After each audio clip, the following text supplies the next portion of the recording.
Merci, Monsieur le Président. Madame la ministre, les collègues ont rappelé les faits, hein, donc je vais pas revenir là-dessus. Mais avant de vous poser mes questions, je voudrais faire un lien avec le retard qu'on prend manifestement et qui s'aggrave sur le dossier du CRM. Et si le CRM était essentiel à la sécurité d'approvisionnement, et si le mécanisme de rémunération des capacités ne voyait finalement pas le jour dans les temps, alors il y a des leçons très fortes à tirer du cas Doel 1, Doel 2, prolonger une centrale ou des centrales nucléaires, ce qui devrait peut-être être le cas si on ne s'en sortait pas avec ce CRM, et ben, ça ne se fait pas à la va-vite. Ce n'est pas une lampe de salon qu'on allume ou qu'on éteint le soir. Il y a en effet des procédures, et la Cour constitutionnelle l'a rappelé, il y a des procédures très strictes à respecter. Et donc, je voudrais savoir quelle analyse d'abord vous faites du prononcé de la Cour constitutionnelle, quel est le calendrier et la méthodologie précise de mise en conformité et des devoirs préalables ont-ils déjà débuté, et si ce n'est pas le cas, dans quel délai pourront-ils avoir lieu? Avez-vous déjà eu des contacts avec vos homologues afin de mettre en place la consultation transfrontalière demandée? Madame la ministre, devons-nous craindre pour la sécurité d'approvisionnement du pays en 2025 et devons-nous craindre pour la sécurité d'approvisionnement du pays déjà en 2022? Voilà, je vous remercie. Oui, merci, Monsieur le Président. Madame la ministre, merci pour votre réponse. Je souligne moi aussi votre optimisme, mais je voudrais vous dire, Madame la ministre, que cet optimisme ne doit pas confiner au déni.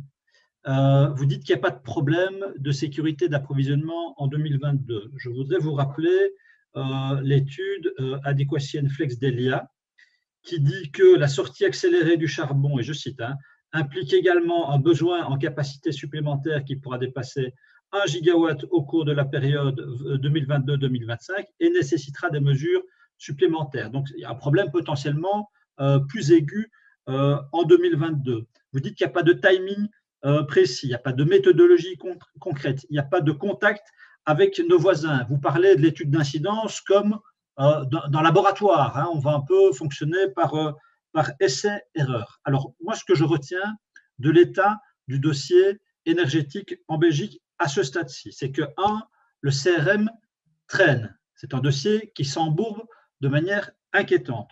Deux, on constate qu'il faut beaucoup de temps et beaucoup de travail pour éventuellement prolonger une centrale nucléaire.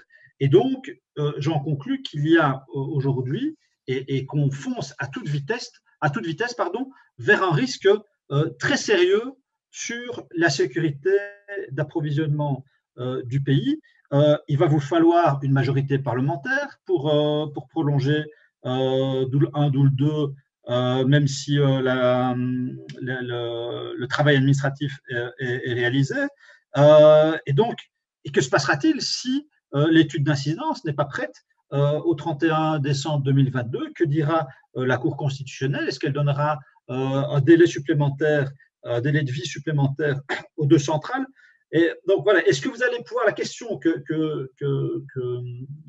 qui vient en conclusion de ce débat, selon moi, c'est est-ce que vous allez pouvoir mettre en œuvre le CRM tout en régularisant la situation de Doel 1 et Doel 2 sans menacer la sécurité d'approvisionnement? Et si ce n'est pas le cas, et je vous l'avais dit la dernière fois qu'on s'est vu en commission, il va falloir être très clair sur la nécessité peut-être de devoir revoir notre calendrier de sortie du nucléaire. À un moment, on ne pourra plus se cacher derrière son petit doigt, il va falloir dire les choses telles qu'elles sont. Je vous remercie.